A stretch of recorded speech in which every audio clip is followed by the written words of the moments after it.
What's Martin doing today? Well, I'm getting ready to take that pack of ribs and using the ingredients behind it, the Worcestershire, the original rub from Texas Barbecue Rub, the brown sugar, the honey, and the soda, and I'm getting ready to turn it into Mark's Candied back ribs. Recipe from Grilling While Armed. Let's get to it.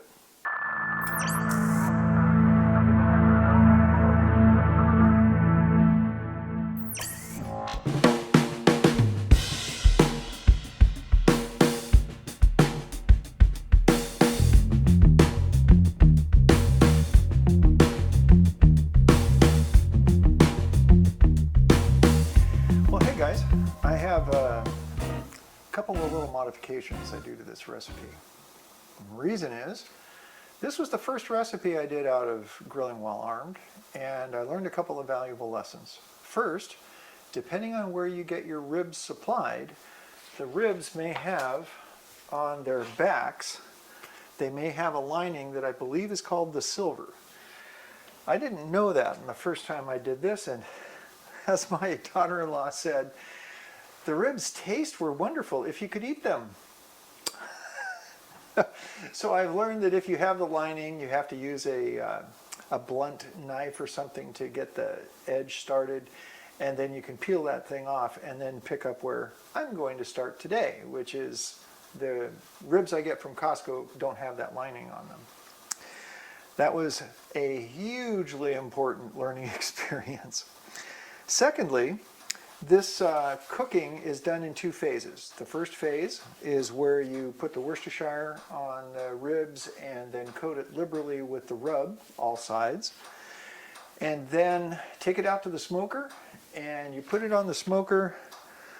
They talk about some time, about 2 hours, some spritzing with like apple juice every 30 minutes. And then after 2 hours, we're going to go to the candied part, and in the candied part, that's where we slather on the honey, the brown sugar, oh my gosh, and then this is all done in in heavy-duty foil that you're then going to add a little bit of a soda, Coke, Pepsi, whatever, and then put it back out on the grill. This is where I differ a little bit with Mark's recipe, because what I found is it's kind of hard to not poke holes in the foil.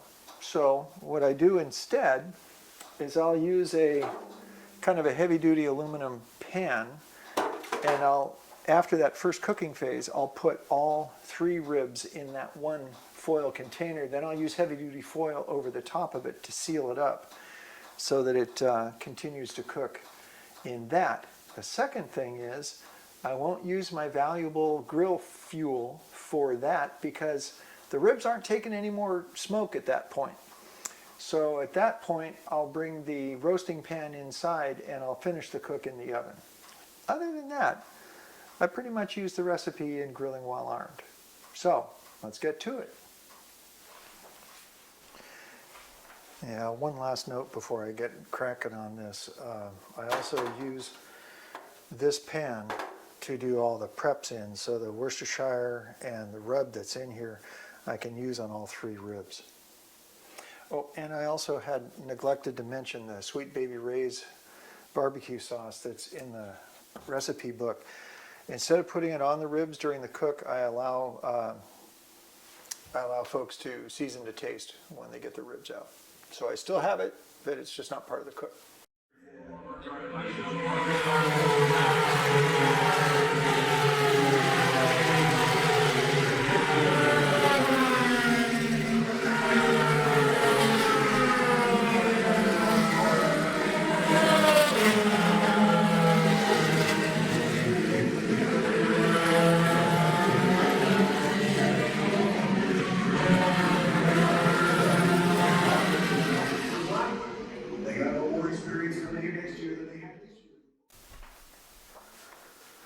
Well, alrighty. Now I have a pan of racks of ribs. As George, the Mad Ogre Hill, says in Grilling While Armed, belt-fed meat.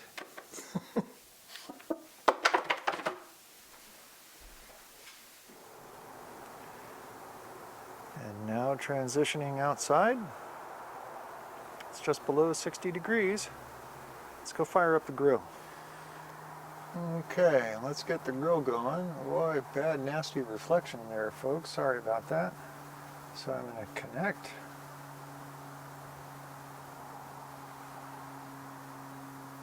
There we go.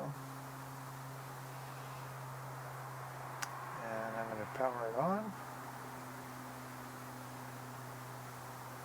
Grill. Now it's going to go through the startup phase. Well, this hasn't been set up very smartly. Golly. So with my Green Mountain grills, it will go through this. It goes through 3 phases of startup. The first one that you just heard was the pellet auger feeding fresh pellets into the firebox. Now there's a ceramic insert igniter that is, I accidentally touched it once when it was just turning on, and it gets bloody hot, bloody fast. And then that'll ignite the pellets, and then there will be on, let's see, that's phase 1 is the auger, phase 2 is the igniter, phase 3, it turns on a fan. Phase 0 is auger, phase 1 is the igniter, phase 2 is turning on the fan. And that's when it usually hits 2. I want to see smoke, so let's go see what it's up to.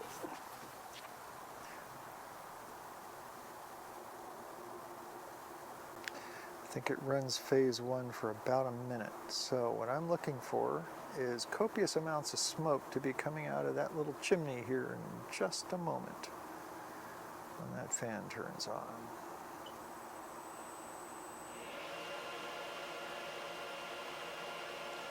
Ah, copious amounts of smoke. Cool. Or hot. So what that means is now the grill will automatically go to 150 degrees, at which point I can then use the app or the front panel to go to my target. My target temperature for today is going to be 250 because I think my grill's internal thermometer doesn't necessarily register what the temperature is across the grill. And so the actual target cooking temperature is 225.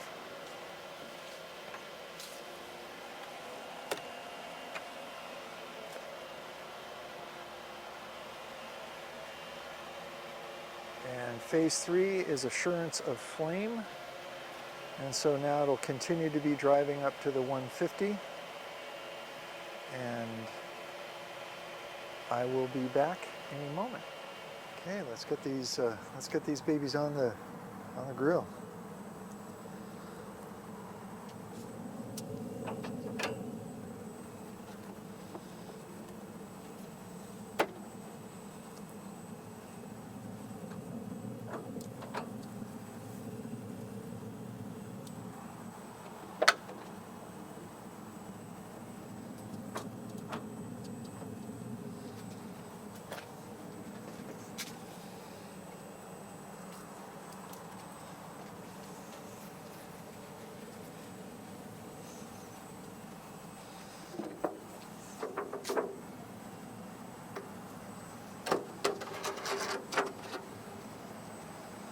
Sorry, back ribs.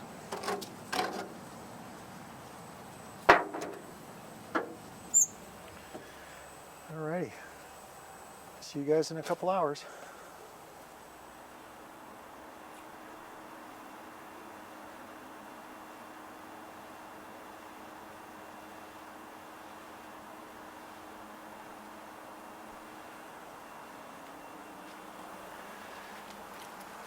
So, what's that Mark always says? Smoking up the neighborhood. I'm going to break another grilling truism. If you're looking, you're not cooking. Just wanted you to see what what those bad boys looked like in there. Yeah, buddy.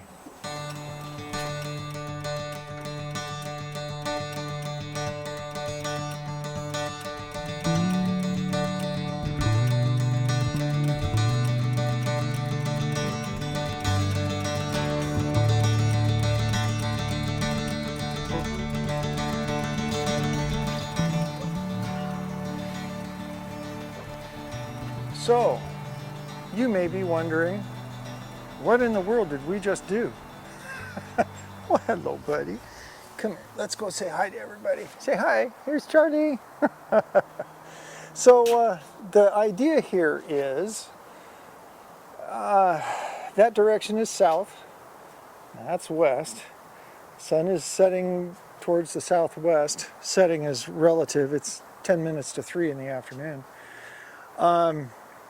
The sun's kind of blinding, and you know, hey, it's a nice November day. We wanted to sit out here in the swing, but darned if the sun isn't just stupid bright. Okay, so we thought about moving the cantilever umbrella over here, which could work. You know, it could provide us a little bit of flexibility on the angle it's on and such like that. But then at the same time, we do like to provide some kind of protection to the swing over winter. I was musing with Brenda, when do we protect the tent that's over the swing that's over the, yeah, whatever. Anyway, yeah, that's what this experiment is about. I've got double sandbags, so there's 25 pounds a bag. That means right now there's 200 pounds of sandbags on the pop-up, the easy up canopy. So the idea is, hopefully, when we get wind, which is typically from the south over winter, it won't try to lift that pop-up canopy out of the yard. So we'll see. Hey guys, I'll be picking up the ribs cook here in just a couple minutes. So hang in there. See ya. Say bye-bye, Char.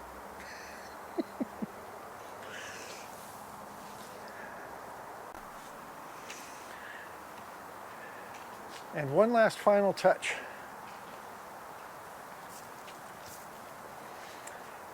That mesh screen, although it probably isn't entirely 100% lovely, it's functional. It is actually wonderfully taking care of the remaining sunshine there.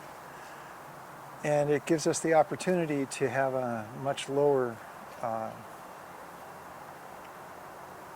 cover, shield, block. I cut all that out. So, the green mesh is going to nicely act as a adjustable actual sunshade in addition to the rest of the structure there that'll protect the swing set from rain and snow and whatever else might come this winter. So there you go. Now, back to the ribs. Okay guys, I've checked the temperature with the temp probe that comes with the grill. Its calibration may not be perfect, but each of these ribs came out over the temperature Mark recommended in the cook. Ow, it's kind of hot. These are just food handling gloves, they're not thermal. Okay, so now I will do a little grill maintenance, shut it down, then take these guys inside.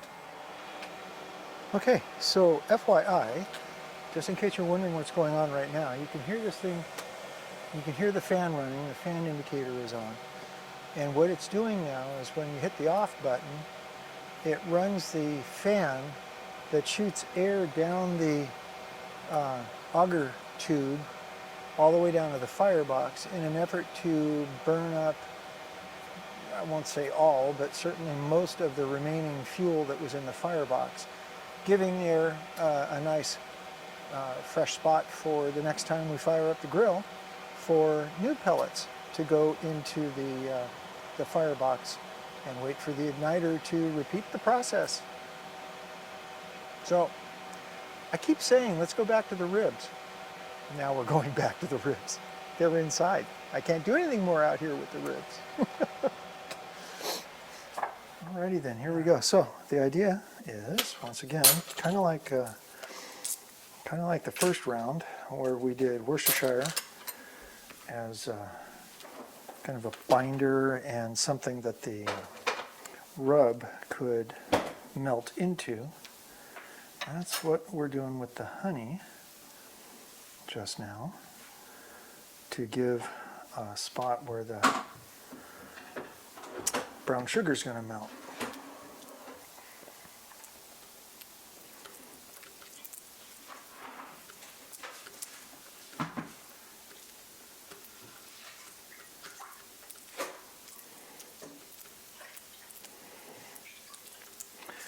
And like I said earlier, if Mark ever sees this video, I'd be real curious how very differently I do it than he does it. It'd be very educational for me.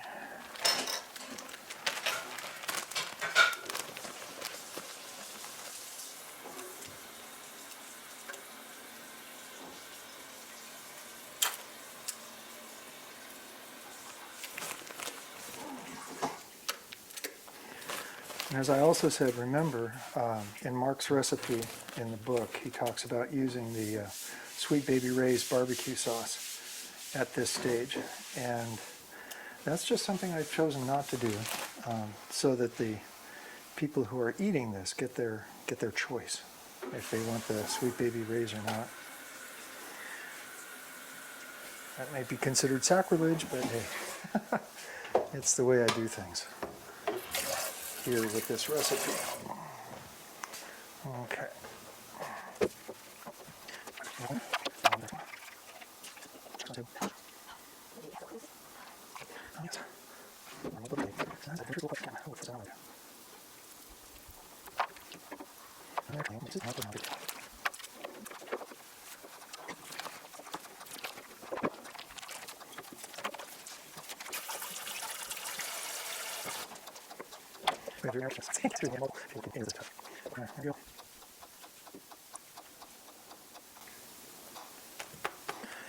One of the first videos I did for my channel was making ribs. This recipe, in fact. And it was as a result of that exercise that I bought some equipment to help me frame things and such. I typically do this as a single operator operation, and I see Brenda has now gotten on the camera. But, ooh, there's a big bump. It's been very beneficial to have external monitors and such, and wireless lav mics. I think the first ones I did, I was using my cell phone. That was before camcorder. Okay. Gee, I wonder if there's enough sweetness on here.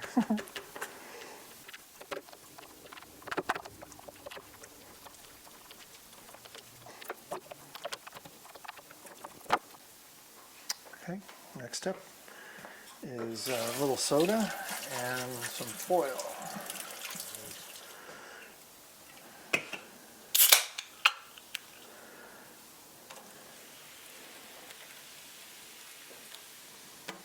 So I believe the idea with the soda is it's going to have its, I don't know, it's going to caramelize and boil in the oven and impart extra sweetness to it.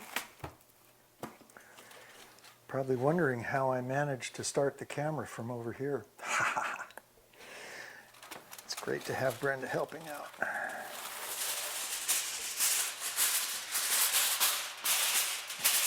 This is not going as I planned it.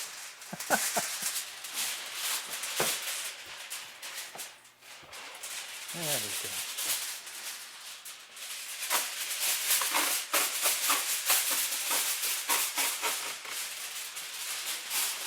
So does anybody want to get into the shiny side up or dull side up debate? Not me. So over the crinkling of the foil, I'm going to mention that one of the things Mark says in the cookbook is to crimp the foil tightly when you're making, in his book, the foil boats. So my equivalent of that is to crimp it into the lid of this roasting pan.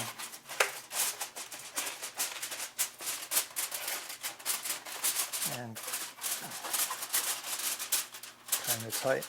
I'm hoping to keep the moisture generated from the soda and any other moisture from the meat to stay in there. Okay, it's not up to temperature yet, but I'll go ahead and put it in. So I've got these. I've got the oven set for 2 1/4, like I did out on the grill. Ooh, I'm in darkness. There we go. So now we just need to do a couple hours. Holy smokes. My image is tilting. So yeah, a couple more hours cooking in here, and then the ribs will be done. See you on the other side of that. Alrighty then. So it's now been 3 extra hours in the oven at 225, and we're now going to take the ribs out and check them for being all super cooked, and also we're going to check the temperature. Okay, let's see how this turns out. Upper oven. And once again, don't you wish there was smell-o-vision?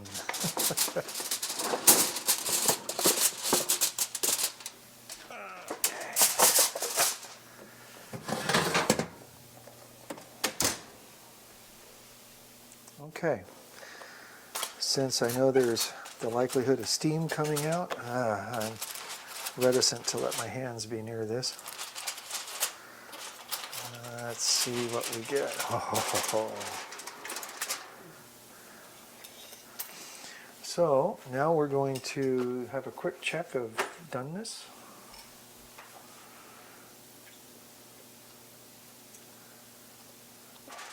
I want you to check that. Do you want to check the temperature first? I don't have mine. Do you want tongs? Yeah. Okay, let's check the temp. And go ahead and show the result to the camera. Oops. I got 174, 77 now. 77? Okay, that's at least right. Yeah. Okay, and here you go. And big test for, does the meat fall out of, do the bones fall out of the meat? Oh, it looks like it needs to go a little longer. Yeah, I would. Yeah. Yeah, it needs to go longer. Okay. Yep, try again. Here we go, back in the oven.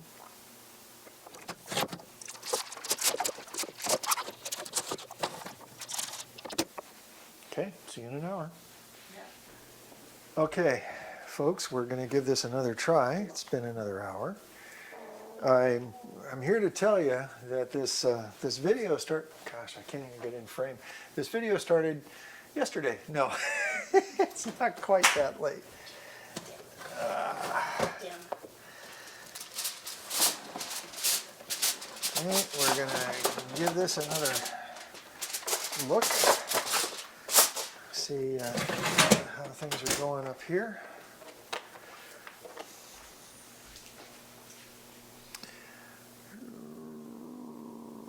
Push in on the meat there a little bit.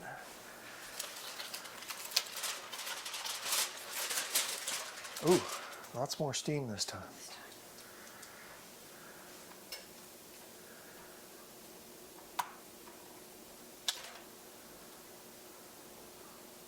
Oops. Yep. Yeah, they're ready now. They're not falling off, but you can get them off. Yeah. Okay.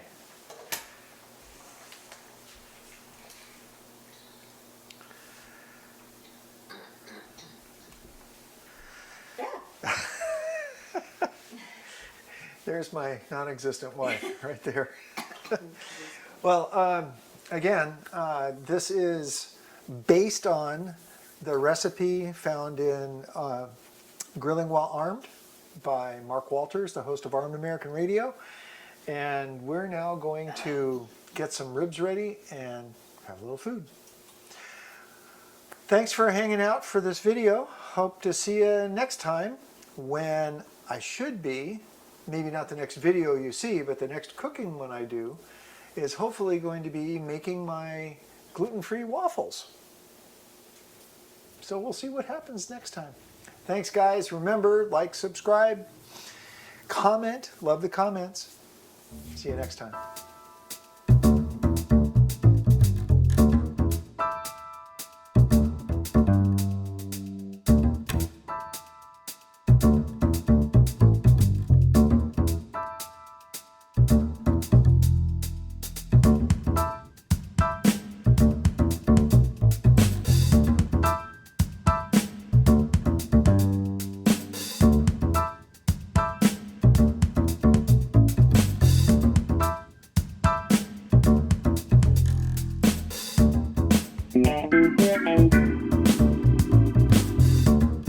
Yeah.